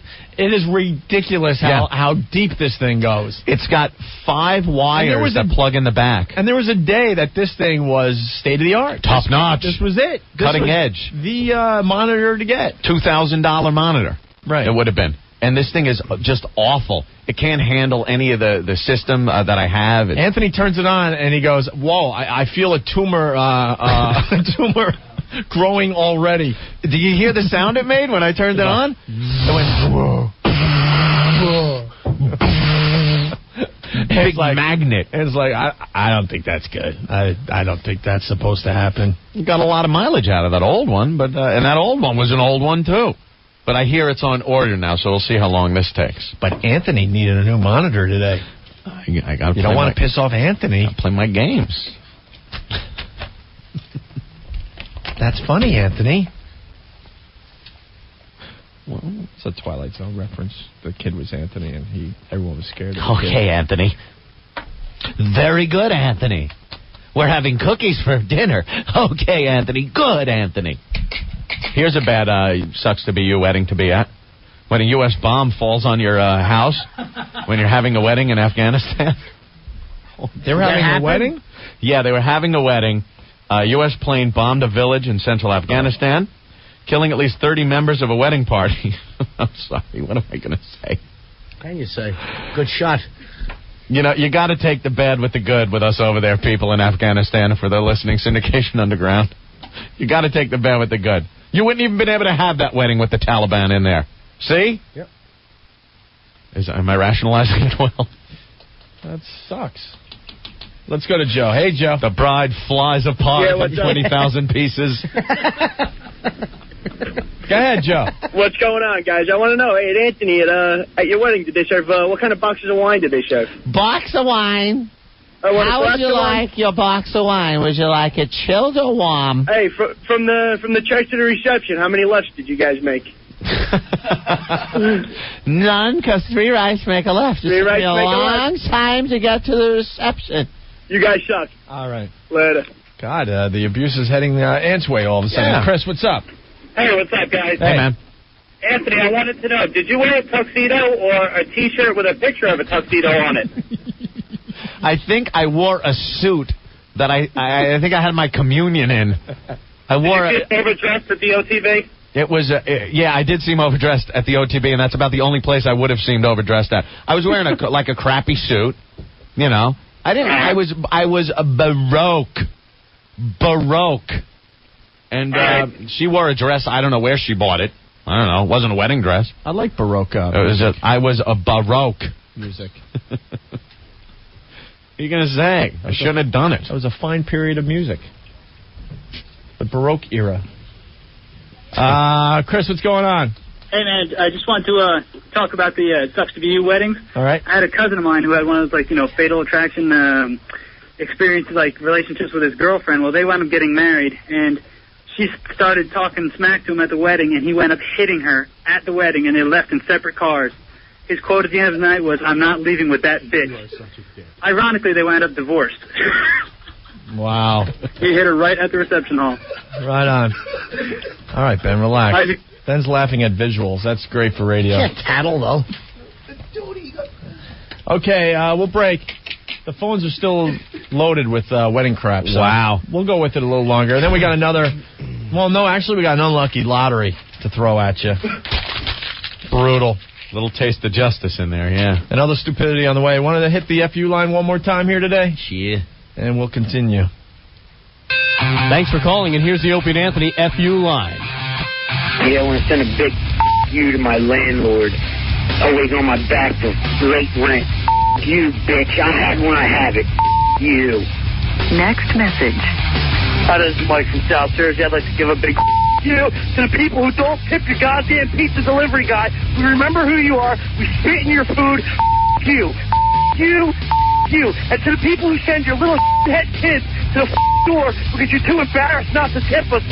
You even harder. Go yourself. I hope you all get AIDS and die. Next message. Yeah, I'd like to give a big F you out to my scumbag boss who's making me work on Friday after the 4th of July, you effing scumbag sucking effing prick. Oh, yeah, and Rick, F you too for that long-ass message when I called. F you guys. End of messages. You're checking out the Opie and Anthony show. No, not that one, the other one. I didn't even know I said that.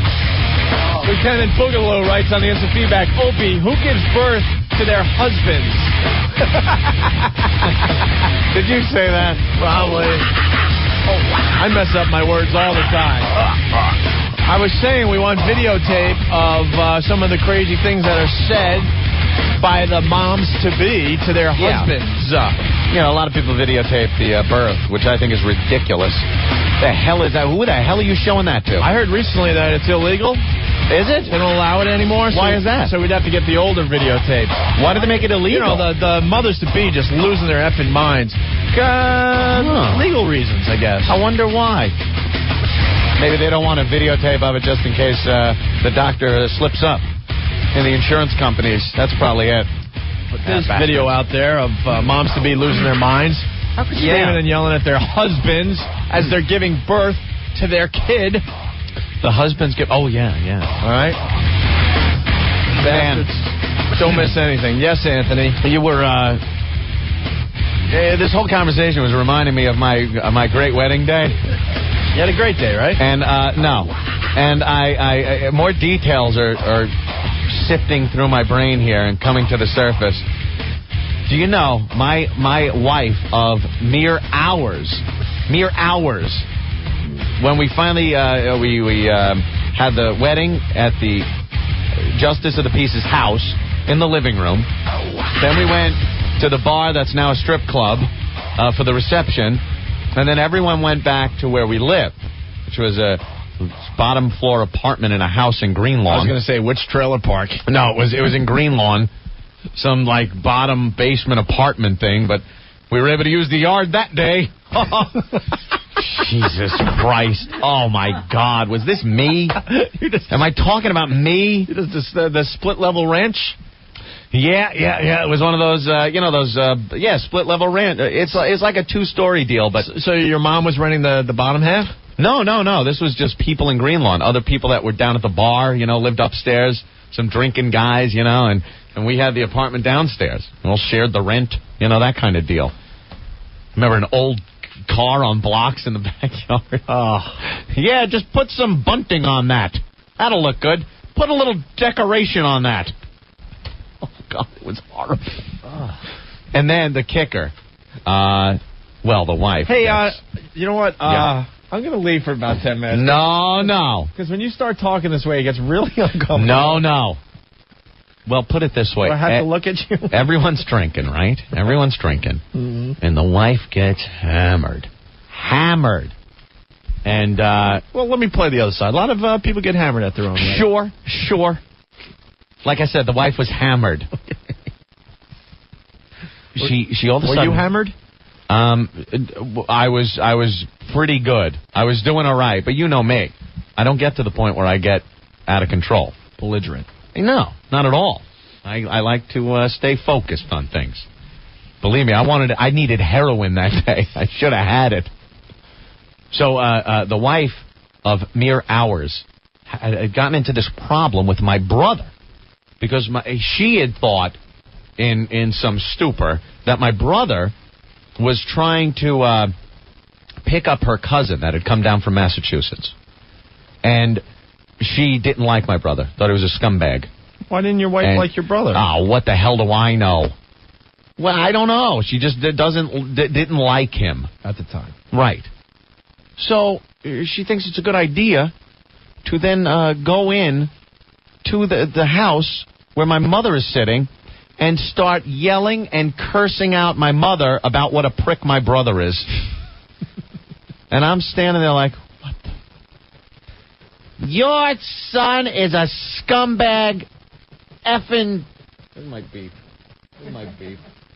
Hold on.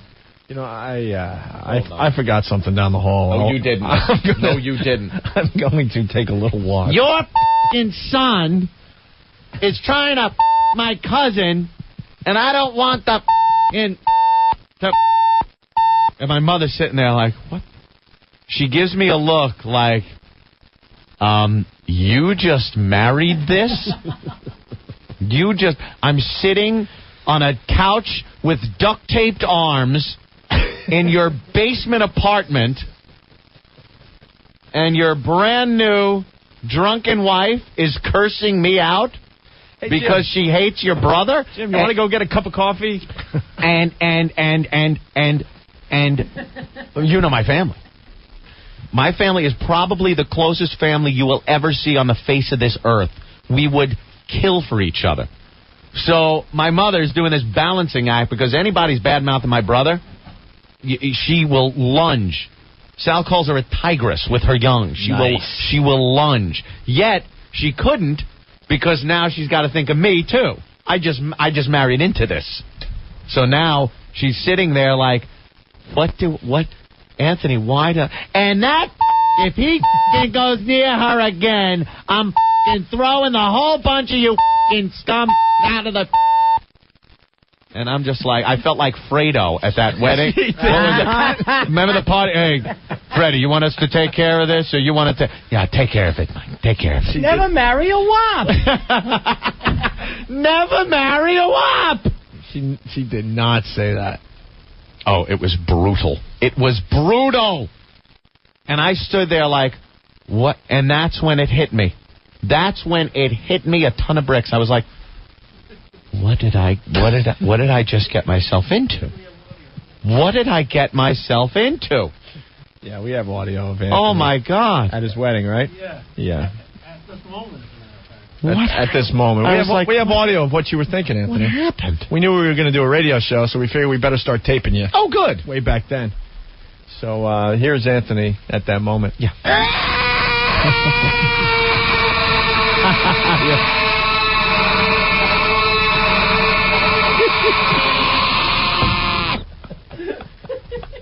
Yeah, that was pretty much it. I was a broken, beaten man, and I had been married for 6 hours. 6 hours of marriage, and I was broken and beaten. Hey, here's audio of your uncle trying to make you feel better at the time, right. Anthony. How about a Fresca? Here's me. I got nowhere else to go. I got nowhere else to go. Yeah. Oh, my God. Oh, it was horrid. What a dark day that was, man. Did you scream at her? Yeah, what'd you do? No, I was shocked. What did you drop?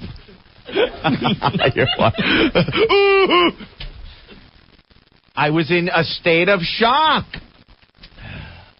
I was standing there, and then I kind of ushered off, hey, relax. This isn't the time or place. You're like, hey, at least I have my friend Booze. So I was like, oh, my God. My friend the captain. I'm like, oh, my God. Frank from Manhattan. So, Ant, at what point did the cameras from Cops show up to immortalize this happy occasion? No, that's all it needed. Woo! Bad boys, bad boys. We're responding to a domestic. Me and my cheap old suit. Did you guys at least cut the back lawn? Yeah, I think the back lawn was cut. Nice. Some big tarp was put up. Oh, very nice. It was awful. Did you have some decorations? Yeah, I think there were wedding bells tilted slightly sideways. Where'd you go on your decorations? Honeymoon? There was no honeymoon. There was no honeymoon. I wasn't affording a honeymoon. I was working for Apollo Air Conditioning. I had my Apollo van. I'm sure you could have went to Lake Ronkonkoma for the weekend. Could have. I didn't even go to Atlantic City. I couldn't afford anything. I was broke. I didn't have a pot to whiz in or a window to throw it at. You didn't have a honeymoon? So no, there was what happened no right honeymoon. after the wedding? Let's see. We Did went. you take the next day off at least? I don't even remember. I went upstairs. I believe she had passed out. And I believe I laid there looking at the ceiling with tears of regret and sorrow rolling down the sides of my face. That was happy honeymoon. Hey, yeah, never mind. Getting a little uncomfortable in here, Anthony. Got audio of Anthony being... It's also getting stinky in here. Did you fart again? No, I did not. Ben, please, get me the... I really did not. Spray. It's Jim Norton, because he hasn't said a word. God damn it, minutes. Norton. Son of a bitch. He always sits there quietly after he rips. Oh, my God. Here's Ant being brave to his new wife at the time. Hey, why don't you stop dressing me up like a mailman and making me dance for you while you go and smoke crack in your bedroom and have sex with some guy I don't even know on my dad's bed? There it is. Hey, a lot of questions coming in, Anthony, for you. Yeah? Hey, Chris, how are you? Hey, what's up, boys? Hey, man. I was just wondering who catered Anthony's wedding. Was it Swanson or Hungry Man? Love you, Norton. Love you, Stanky. Oh, Jesus. Hey, what about me? Love y'all. It isn't fair. Later, guys. Moving pictures. Oh, man. Mike? I'll answer, Mike. All right. No, if you want to go somewhere else first? Yeah, Mike, hold on. Right to Mike. All right, Mike? Mike? Yeah? What's up, man? What's your little question? Didn't you have any friends that would try to talk you out of marrying this woman? Here is the deal. Oh, God. Friends cannot talk people out of marrying other people. I've had this conversation. You can't do it. It's a situation where, first of all, once you pop that question, you know what I mean? You're on the peak of the roller coaster, and now you're just ready to go down. If a friend can only talk a friend off of the marriage roller coaster before you get into the car. You know what I'm talking about? Yeah. Once you're on, it's very difficult to get back off. And you just get on that ride, and it's over. And your friend has to make a decision. If I go up to him and say, this girl isn't good for you, you might F the friendship up. You'll always be there as a friend to the guy, even when the marriage ends. But if you screw it up and say, you shouldn't marry this chick, you might blow the friendship. So many guys will not tell the guy not to do this. I didn't tell my brother. And like Opie said at the wedding, we're all just going, dude, this is just a goddamn disaster in the making. You know? But you don't do it, so you wait and... Yeah, but they passed out the blow-up guitar and those risky business sunglasses, so we were all the blow-up saxophones. We're all feeling good for a while. It was a rock and roll wedding. Rock and roll. What's that? The blow-up guitars? You ever see the guitars? They're like beach ball material, and you blow them up, and it's a guitar, and everyone plays air guitar. They passed how many of them out? Oh, there's probably like 10, 12, a dozen of them. Just, and everyone gets on the dance floor, and everyone plays air guitar. Go, Johnny, go! Go, rock and roll! Go, Johnny, go! Right. Dude, Go, I've go! never seen that. That is the worst thing I've ever heard. Oh, you haven't been to a wedding lately, Mike. Yes, I have. My buddy Frank, he's got married. He's a cop, and it was a dignified man's wedding. Yeah. You dance, your daddy's little girl with the bride, and that's it. Mm-hmm. More audio of Anthony getting tough with his new bride. Hey, listen, Missy. Why don't you go knit me a sweater before I slap you in the face? Anthony, what was your wedding song? Well, Paul E. from Lawrence is saying, did you guys walk down the aisle to Bob Buckman on WBAB? We just had the radio on. Did not. You didn't have like a little reception in the backyard? No, there was no wedding song.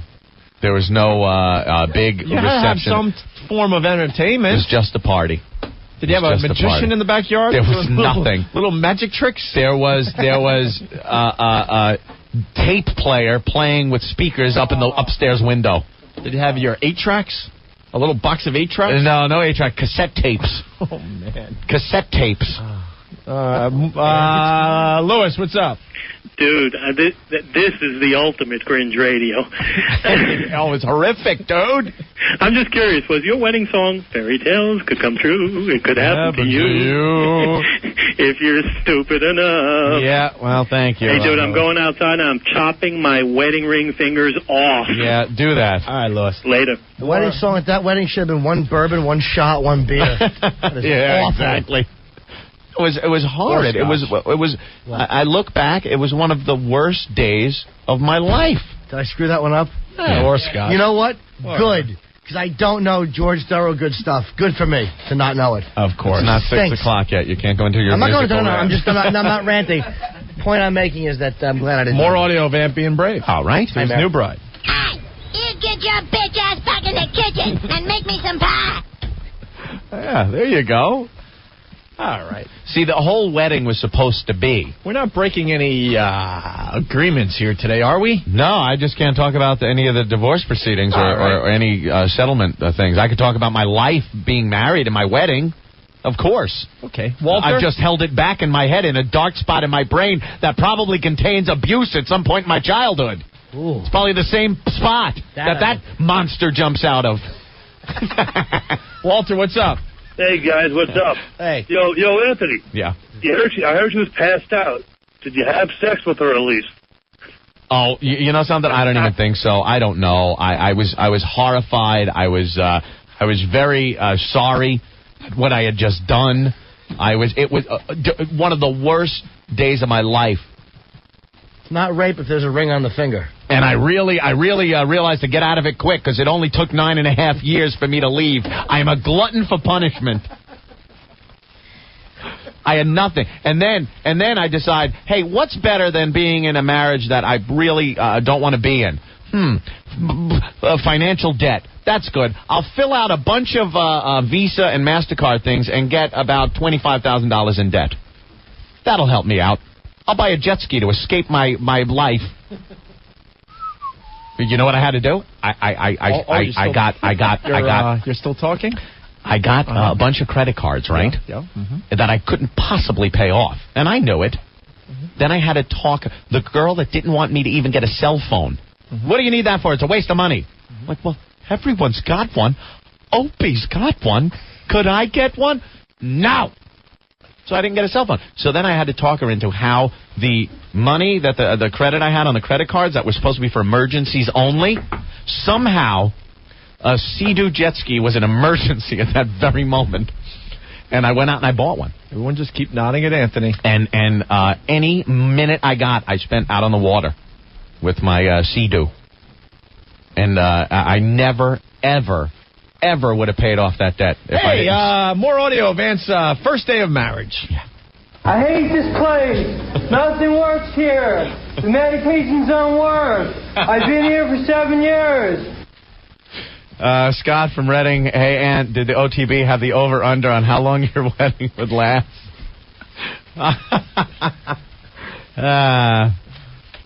Just think, if Anthony would have faked being asleep all those years ago, perhaps, wouldn't have faked being asleep, perhaps Richard could have talked him out of marriage.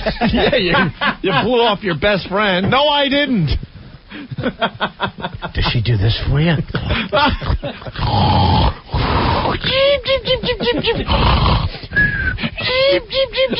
Oh, my God. Johnny, go ahead. Johnny. Hey, what's up, O&A? Hey, man. Hey, little Jen, how you doing? Hi, Johnny. Hey, Ann, I heard a rumor that your wedding cake was Fudgy the Whale. Is that true? Fudgy the Whale for any wedding occasion. Or Cookie Puss? Ice cream.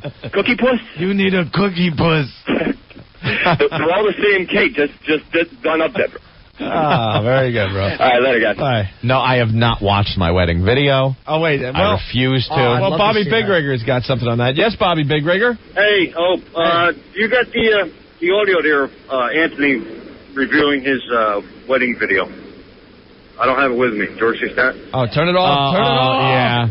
Yeah. Very good, Bobby. Yeah, Later, if I watched it now, I'd be just like George C. Scott watching his daughter get double-teamed. Grabbing the back of the chair. Turn it off. Turn it off. Do you have that wedding film? No, I don't know where that is. She might have it, or she threw it in the fireplace with everything else. Holy cow, look at this guy. James from Jersey. Hey, James, you're next on the O&A show. What's up? Hey, man, I got married just over a week ago. My life went to hell. I work 15 hours a day. The bitch wakes me up yesterday to help her clean the house after I slept for 3 hours. And I said, let me sleep. She starts screaming and cursing at me. She pushed me. Dude, life sucks when you're married, man. And I realized that. Why did you do it? What's that? Anthony wants to know how long, and I want to know why you did it. Yeah, how long were you married? Just about 2 weeks. Oh, God. Oh. Why do we have this obsession that we have to commit? I mean, like, forever. Why? So they can nag you? Jesus. I wish I never did. I wish I... All right, James, thank you. Hey, Mike, what's up? I just want to beg Anthony to continue this conversation for the rest of the time, unabated, because you are doing a service to thousands and thousands of men. The anger, the pure frustration and grief that emanates from your voices, it's inspiring. Please keep it up. Yeah. Yeah, Okay, it's very comfortable to listen to as he's 4 feet in front of your face. Well, I'm sorry, Opie, but I don't know. I noticed you haven't gotten married yet, so it's working for you. Please, Anthony, I'm please. running out of things to buy, though, Mike. Please. Well, that's a good one. Keep it up, guys. Great show. All right. I don't know what I was doing back then. I was on this. I was on like a train. My whole life was on this train track. It really was, with everything. Like if I got that job, like I got that job at Apollo Air Conditioning, right? Tin knocking. I wanted to further myself. I wanted to do something, but I was always, once I got on a track, I could not get off of it, and I just stayed there, being miserable, doing a job I really didn't want to do. Fine people though there at Apollo Air Conditioning. Don't get me wrong there. I'm just saying the work, I hated it. And then the whole marriage thing, I reached a point before I got married that I was saying, how is this getting to this point? And instead of speaking up and going, hey, it's going a little quick, I really don't want to get married, I just stayed on the goddamn track, and I just trudged forward until before I know it, I'm saying I do. And I was like, Opie, you can look at me. Opie? Are you still talking? I see you're just looking at machinery and Rick, and you look a little uncomfortable. No, not at all. I'm here to support you. But my personality had always been like that, and thank God, it did finally change. Like, I realized, and it changed after I started working in radio and working with Opie and whatnot. And then before I knew it, I was like, something? I could kind of control my destiny here somewhat. And you got to, as they say, grab that bull by the horns and divorce her. Yeah, did you pick yourself up by your bootstraps? Yes, right by him. A little strap in the back. I got audio of you the day after the wedding. Oh, you do you? Oh, yes, I do. This is less fun than previously indicated. Hey, your good friend Foot wants in on this. Hey! Hey, Foot. Hey, what's happening? How you doing, Foot? Oh, man, I got another round for you. First of all, Foot, I was your best man at your wedding. Yes, you are. And how are things going in the Foot marriage? Very happy, very happy. The duct tape is holding nicely. You got it in the closet all wrapped up? Sure, she moans and groans a couple of times. Just hit her with a stick. Now, you have something to add to my wedding story? Yes, I guess she was so busy with that whole incident with, between your mother and your new beloved wife that you forgot that your mother-in-law was trashed and trying to pick up one of our friends. Oh, God damn, that was right. I forgot about that. And don't forget that dress that she was wearing, this white dress with these black polka dots. She looked like a drunken Dalmatian stumbling all over your backyard. That short is cute. This was hysterical. Foot, I'll explain. Hold on a minute. Right. There was my mother-in-law.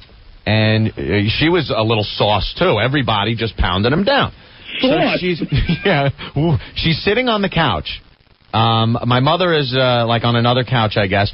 And a friend of ours, Sean Simoleski, the Bison. The Bison, as we called him. He was sitting on the couch.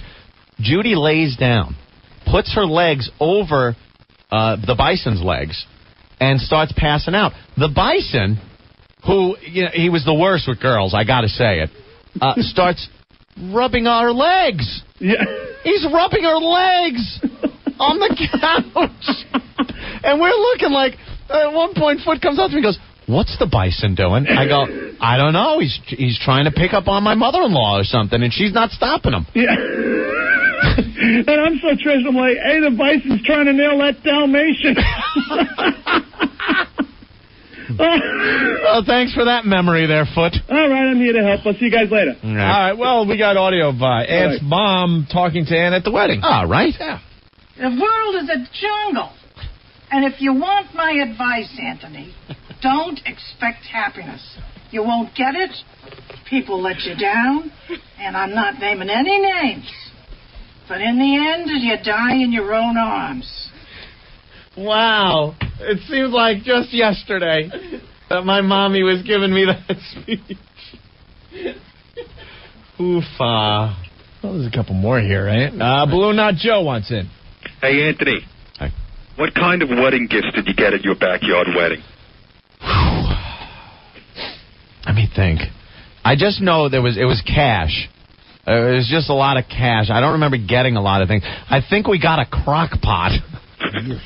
I